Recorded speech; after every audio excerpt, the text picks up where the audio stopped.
여러분 안녕하세요. 오늘은 상법에서 추정이 들어있는 규정들을 아주 쉽게 암기할 수 있는 노하우를 알려드리겠습니다. 그 전에 2025년 회계사 상법시험에 대해서 잠깐 짚고 넘어가겠습니다. 올해 상법시험은 전반적으로 쉬운 편이었습니다. 하지만 그 중에서도 유난히 수험생들을 당황하게 만든 어려운 문제가 있었습니다. 바로 이 문제입니다.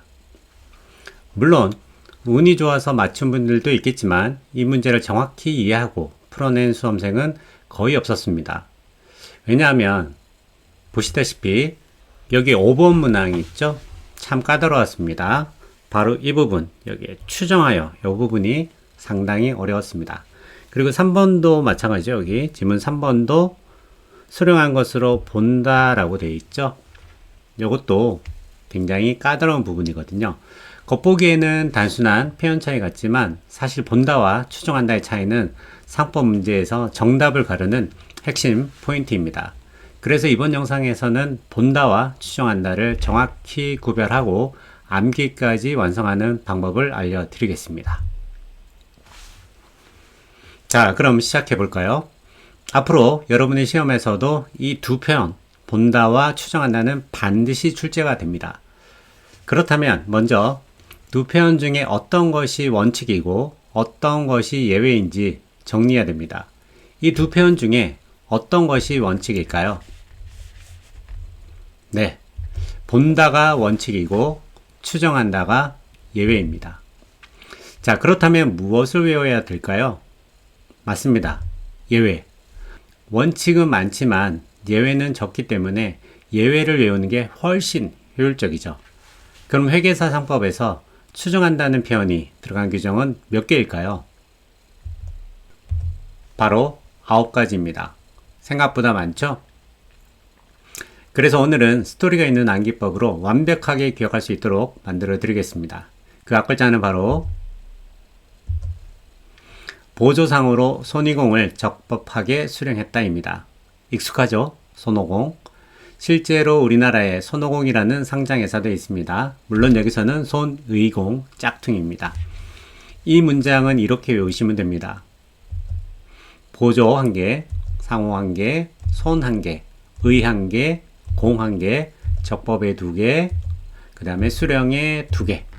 이렇게 총 9가지 규정이죠. 자, 이제 하나씩 살펴보겠습니다. 먼저 보조 관련 규정부터 볼까요?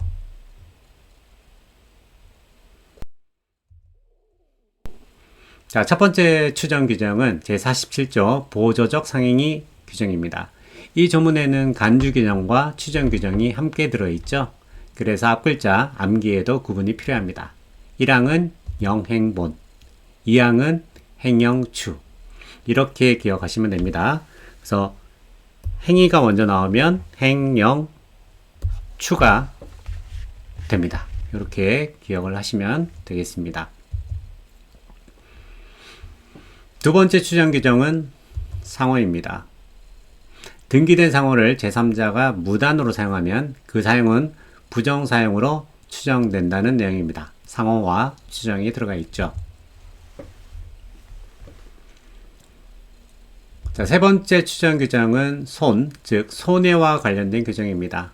이사에게 금지되는 4가지 행위, 즉 경업금지, 겸직금지, 자기거래 금지, 사업기회 유용금지 중에 사업기회 유용금지와 관련된 조문입니다. 이 의무를 위반하면 이사 등이 얻은 이익은 회사의 손해로 추정한다는 내용입니다. 네 번째 추정 규정은 의, 즉 의사록과 관련된 규정입니다. 먼저 이 조문은 이사의 회사에 대한 책임 규정이고요. 이사가 이사회의 승인을 얻어서 행위를 해서 회사에 손해를 입힌 경우 이사회 의사록에 이 표시를 하지 않은 이사는 그 결의에 찬성한 것으로 추정한다는 조문입니다. 다섯 번째 추정 규정은 공, 즉 주주에 대한 이익 공여 금지와 관련된 규정입니다. 회사는 주주에게 권리행사, 예를 들어 투표권과 관련해서 금전 등을 제공해서는 안 되죠.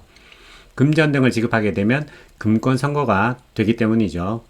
그런데 만약 금전을 지급했다면 그것은 이익 공여로 추정한다는 규정입니다.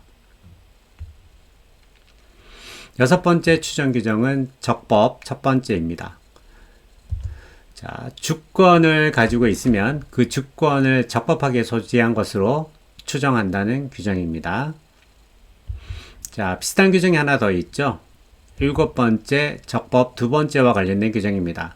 회사는 정관으로 정하면 종이 주권 대신에 전자등록을 할 수가 있는데요. 이 경우 전자등록된 주주는 주식을 적법하게 보유한 것으로 추정한다는 내용입니다. 결국 같은 내용이죠. 여덟 번째 추정 규정은 수령 첫 번째, 즉 운송 관련 규정입니다. 송화인의 요청으로 운송인이 화물상환증을 발행하면 운송인은 화물상환증에 적힌 대로 운송물을 수령한 것으로 추정한다는 내용입니다. 그런데 여기서 주의할 점이 있습니다. 바로 2항입니다. 운송인과 송화인 사이에는 추정이 적용되지만 운송인과 화물상환증을 양도받은 제3자 사이에서는 간주 규정이 적용됩니다. 그래서 여러분 보시면 아시겠지만 어떤 사람들 간의 내용인지를 확실하게 구분을 하셔야 됩니다. 자, 근데 조금 복잡하죠? 그림으로 한번 정리해 보겠습니다.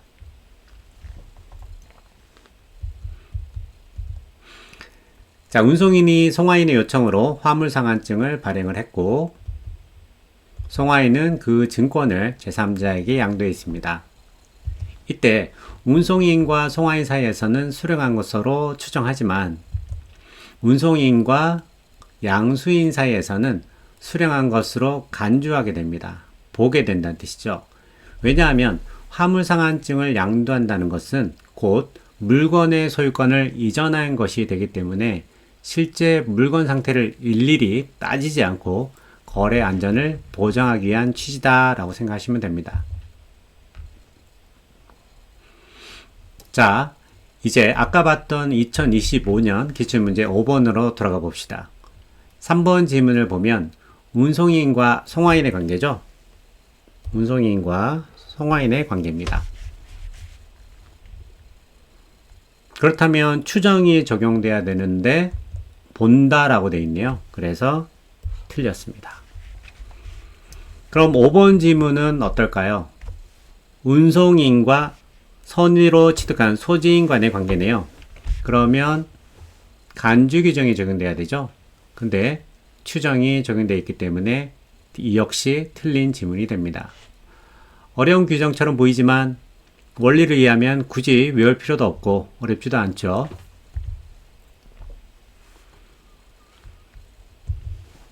이제 마지막 9번째 추정 규정입니다.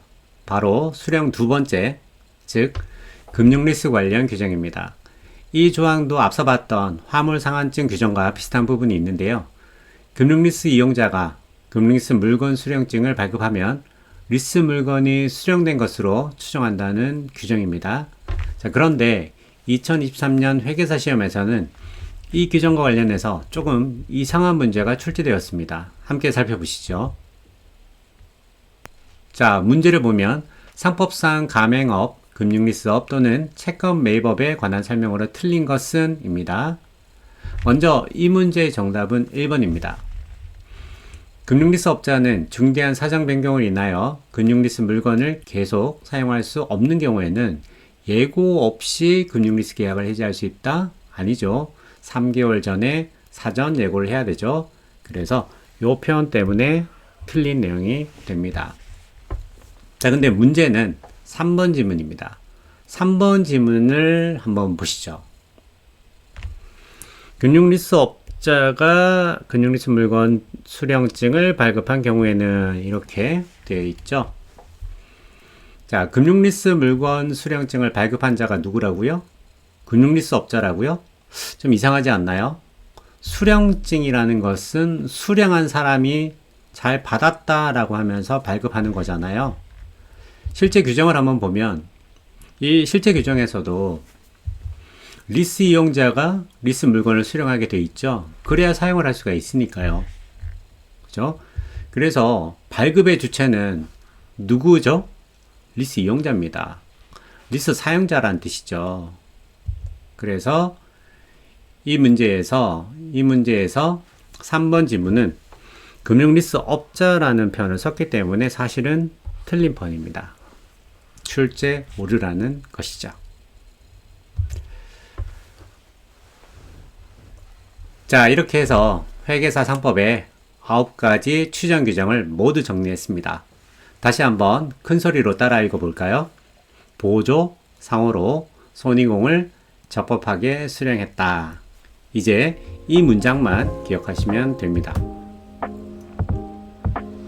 이번 영상도 시청해주셔서 감사합니다. 꼭 복습하시고요. 다음 영상에서 뵙겠습니다. 감사합니다.